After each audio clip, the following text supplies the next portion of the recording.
Hello everyone. Today we studied the multiple type choice question, very short and short type question of this chapter.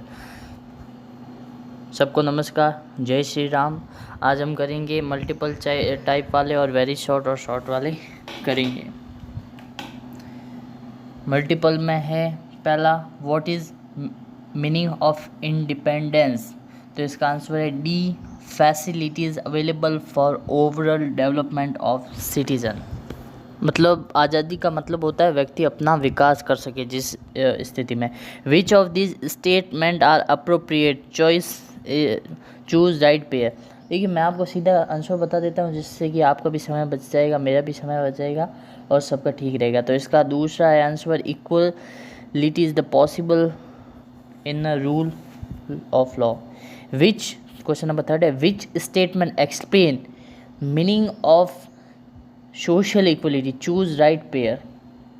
तो इसका answer है C वाला, end of description basis on caste. Which of idea is considered to be the core of freedom, rule of law. The citizen of country got the right to equality, fundamental right. तो इसका answer है India. Now we move toward the very short answer type question. देखिए मैंने वो थोड़ा जल्दी बताया ताकि आप बुक के अंदर टिक लगा सकते हैं और आपका हो जाएगा। अब है very short answer type question, क्योंकि वो तो रटने की चीज़ें ये मेन है। What are the two views of liberty, यानी लिबर्टी के दो सोच क्या है, दो विचार क्या है। They are two ideas of liberty, lack of bond and the presence of reasonable bond. यानी बोल रहे लिबर्टी चाहता है कि लैक ऑफ बॉन्ड, बॉन्ड किसके साथ, राज्य के साथ। राज्य उनको बॉन्ड यानी जुड़ाव में बांध के कम रखे, और अगर रखे तो बहुत कम रखे, lack of bond. Right Tilak slogan relation of independence, ये इम्पोर्टेंट है। तो तिलक का जो स्लोगन था, freedom is the my birth right and I shall have it, आज़ादी मेरा जन्म सिद्ध अधिकार है और मैं इसे लेकर आऊँगा। Which freedom is considered to be soul of democracy, कौन सी फ्रीडम लोकतंत्र का हृदय है, हृदय सॉरी थोड़ी ज़बान फिसल गई, हृदय है। तो वो है political freedom is considered to be soul of democracy. What do you mean by equality of opportunity?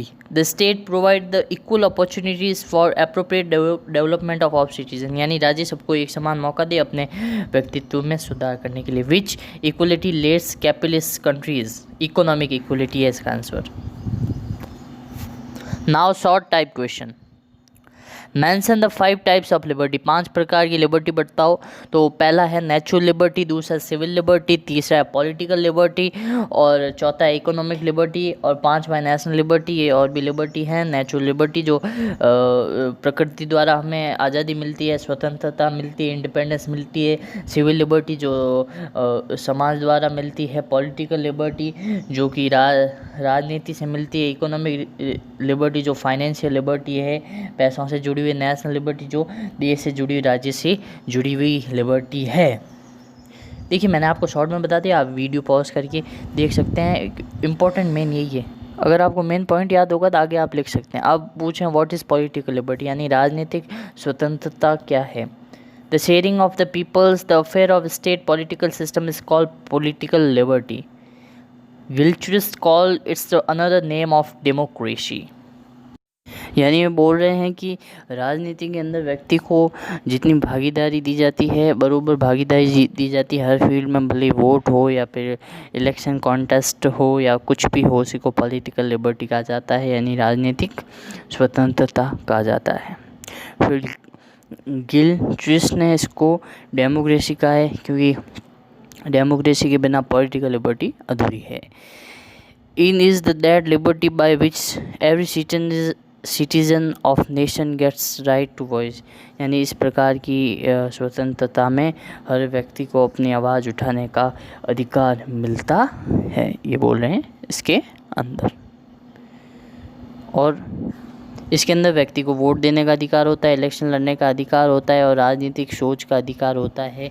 इसके अंदर हर तरह का राजनीतिक अधिकार होता है। पॉलिटिकल लिबर्टी में government can work under the representative of public will, मतलब व्यक्ति की जो इच्छा होगी उसके अनुसार ही सरकार काम करेगी, व्यक्ति की इच्छा विरुद्ध सरकार काम नहीं कर सकती। All the result of political, और ये सब पॉलिटिकल लिबर्टी के रिजल्ट हैं। Now question number 3, write Lasky's view on concept of equality. According to Lasky, equality signifies that the social political condition of society in which the every member of society is able to get equal opportunities to education, economic, political, spiritual upliftment. यानी social equality ये होती है, या equality ये होती है कि समाज के अंदर सब व्यक्तियों को अपने शिक्षा के लिए, अपने आर्थिक स्थिति के लिए, अपनी राजनीतिक स्थिति के लिए, स्पिरिचुअल अपलिफ्टमेंट के लिए पूरी छूट दी जाती है। Laski has written equality does not mean to that every person should treated the same manner in every work should the given same wages. यानी इक्वलिटी का मतलब नहीं होता है कि हर फील्ड के अंदर जो जैसा काम कर रहे हैं उसको सबको वही दे दो। मैं यानी लोग कुछ कई गुना ज़्यादा मेहनत करें उनको भी 20,000 रुपये तनख्वाह दे दो, जो लोग कुछ बहुत कम मेहनत करें उनको भी ऐसे नहीं, जो जिस हिसाब से कार्य करे उस हिसाब से उसको दिए जाते हैं। If the labour salary is made equal to scientist और famous mathematician then the purses of society will disappear.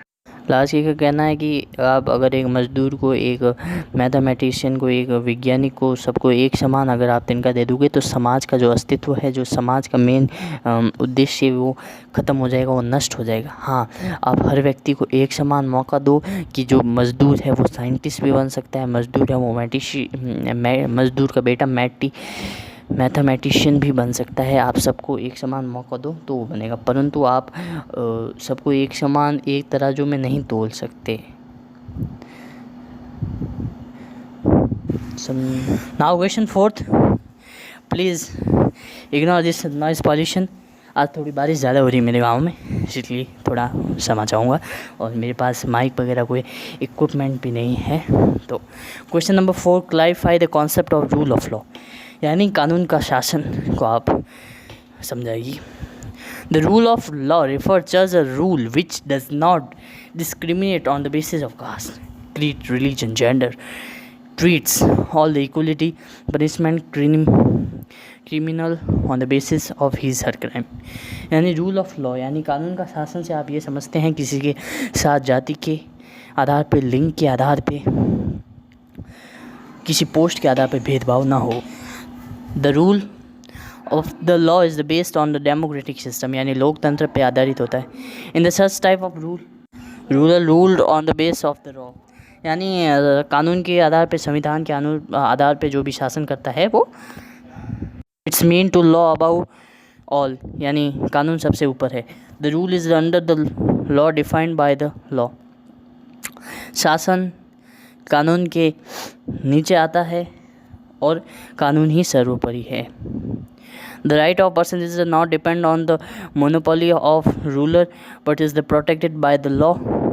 The rule law is the people to equal, यानी जो किसी व्यक्ति का अधिकार होता है वो किसी शासन की दया के ऊपर निर्भर नहीं होता है, वो कानून के ऊपर निर्भर होता है, कानून पे आधारित होता है। अगर रूलर आपके मनपसंद का होगा तो वो आप पे दया नहीं कर सकता, और अगर आपका विरुद्ध होगा तो आपका कुछ नहीं बिगाड़ सकता। कानून के लिए आप सब एक समान हैं, आप सब एक तरह हैं, रूलर कुछ नहीं कर सकता। क्वेश्चन नंबर 5 है, प्रश्न number 5, what do you understand by equality of equal opportunity, यानी आप एक समानता से और एक समान मौक़ों से आप क्या समझते हैं। Equality of equal opportunities mean to state will provide the equal senses the proper development for its all people without any discrimination on the basis of caste, creed, religion and gender। यानी राज्य सभी को एक समान मौके देगा, एक समान आपको मौके देगा अपने अस्तित्व में, अपने चरित्र में, अपना स्वयं का विकास करने के लिए। किसी के जाति पे, किसी के आधार पे आप किसी के साथ अन्याय नहीं कर सकते। All citizen have equal opportunities to education, occupation of cultural, political and spiritual development, यानी आपको एक समान पढ़ने का मौका मिलेगा, एक समान आपको नौकरी करने का मौका मिलेगा, आपकी संस्कृति को निभाने का मौका मिलेगा, राजनीतिक मौका मिलेगा, स्पिरिचुअल डेवलपमेंट यानी भगवान का आर्थिक विकास करने का मौका मिलेगा। Equality of opportunities been ensured over नहीं आवर कॉन्स्टिट्यूशन, यानी हमें संविधान सबको एक समान मौका देगा अपने अस्तित्व में सुधारने के लिए। अगर आपको वीडियो पसंद आया तो लाइक कीजिए, पूरा वीडियो ज़रूर देखा है इसलिए आपका धन्यवाद, शेयर कीजिए। Thank you very much. Video यूँ ही आते रहेंगे समय समय पे, डेली वीडियो अपलोड होगा। आपका समय देने के लिए बहुत बहुत धन्यवाद। जय हिंद, जय भारत, जय राजपूताना, जय श्री राम। शेयर ज़रूर कीजिएगा, लाइक कीजिएगा।